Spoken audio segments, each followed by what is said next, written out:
Assalomu alaykum hurmatli kuzatuvchilar. Men Toyirov Xurshid, oliy ma'lumotli shifokor, kineziologman.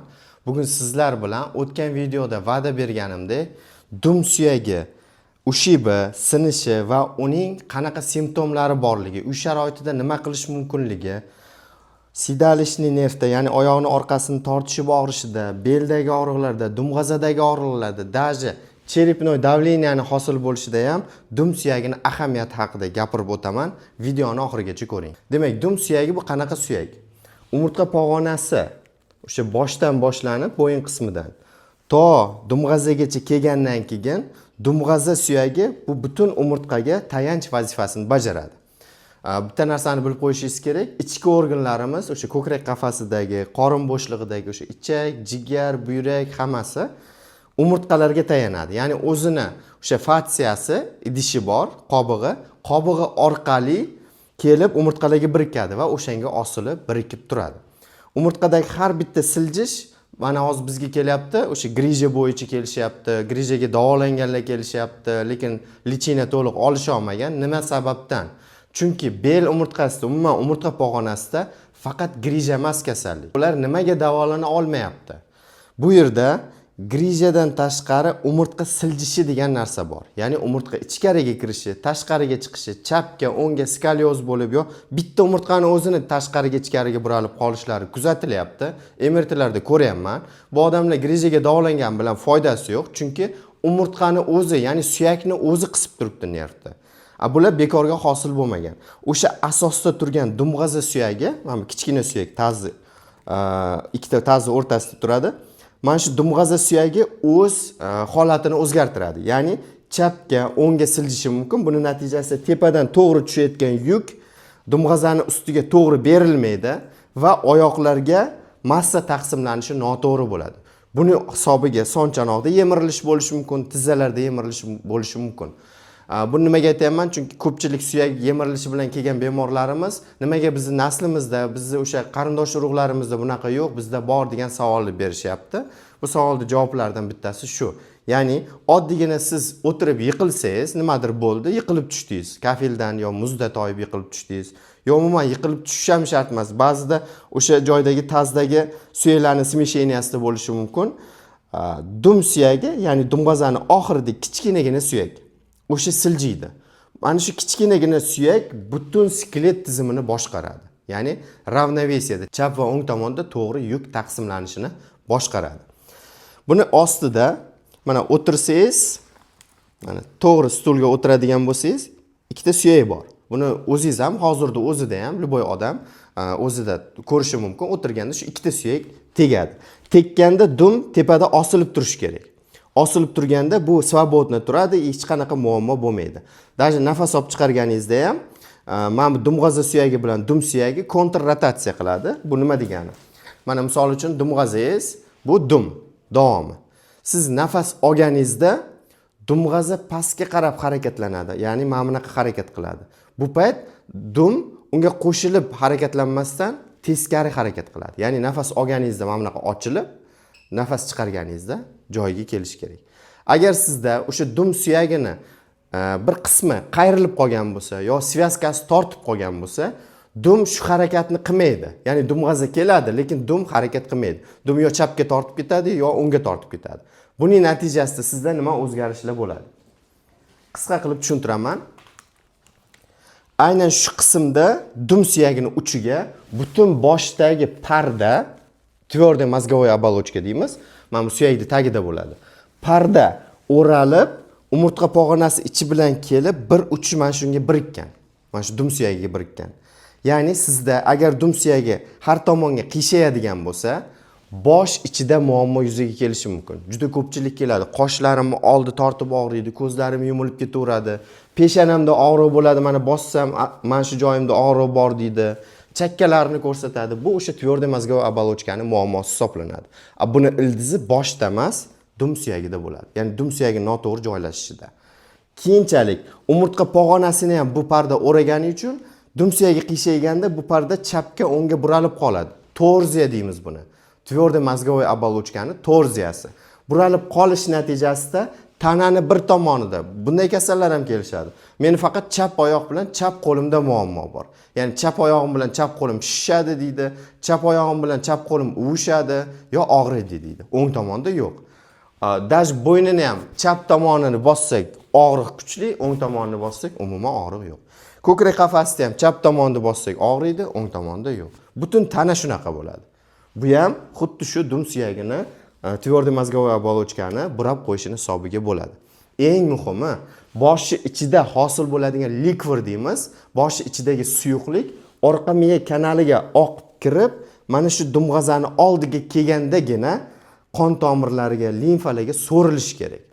Agar dumda muammo bo'lsa, aynan shu joyda likvor dimlanib qoladi. Buning natijasida butun orqa miya kanalida напряжение oshadi. Bosh miyada cherepnoy давление deymiz. Bunaqa odamlar doimiy bosh og'rig'i bilan yuradi. Bu ham dum suyagini положениясini, ya'ni joylashishini o'zgartirish hisoblanadi. Keyingi muammo esa dum suyagini ichki tomonida mana bu sariq narsa. Ikkinchi jinsiy nerv o'tgan.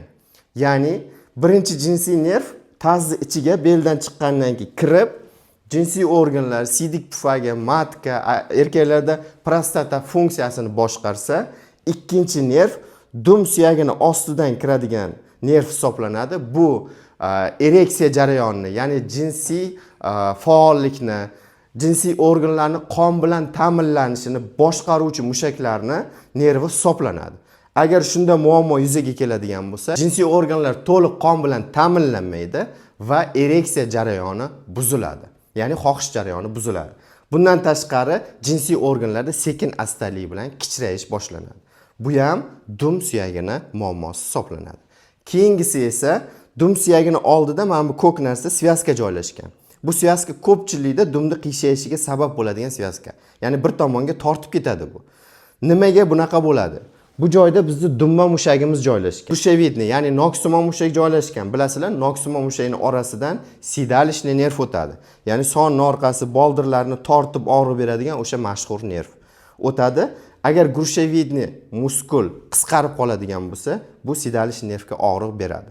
Bunga ham aynan shu svyaska sababchi bo'ladi. Chunki bu svyaskani aynan grushevidniy mishsa tortishini, katta dumma mushaklarini ishdan chiqishiga olib kelishiga sabab bo'ladi va sekin astalik bilan dumma mushaklari kichrayishni boshlaydi. Bu mushak sizda ishlayaptimi, ishlamayaptimi, qanaqa sezishingiz mumkin. Biroq qattiqroq joyga o'tirib ko'ring. O'tirganingizda avvalgidek bo'lmaydi. Ya'ni o'tirganingizda botib ketaverasiz. Bitta joyda botib ketaverasiz. Bu degani dumma mushagi sizga podushka o'sha vazifasini bajarmayapti. Dumma mushagi qattiq turadi, ishlayotgan mushak. Ishlamayotgan mushak kichrayib boradi. O'sha tomoningizda dumma mushak osilib turadi, ishlayotgan tomon qattiq bo'lib turadi. Bu ham aynan shu svyaskani dumni qiyshaytirishini hisobiga ikkita mushakni ishdan chiqargani. Keyingisi esa ichki tomondan birikadigan mushaklar bor. Ichki tomondan близнецовый mishsa deymiz. O'sha mushak birikadi. Bunaqa odamlarning sonini ichki tomonida og'riq bo'ladi. Ushlatmaydi. Mana ozgina lichina qilaman deb ushlasangiz bo'ldi. Chidab bo'lmaydigan darajada og'riq kuchli bo'ladi. Keyingisi esa aynan shu joydan oyoqni nervlari o'tgani uchun dum qiyshaganda, misol uchun chap tomonga qiyshaysa, dumg'aza o'ng tomonga buriladi va bu odamda o'ng tomonda sidalishni nerv qisilishi yuzaga keladi. Bunaqa odamlarda boldirida xuddi bir pichoqni tiqqandek bir chiziq bo'yicha achishib og'rish, oyoqni tagidagi kaftida sezmaydi, kesakka o'xshab qotib qolgan bo'ladi, tarashaday bo'lib, muzlaydi, ba'zilarda qiziydi.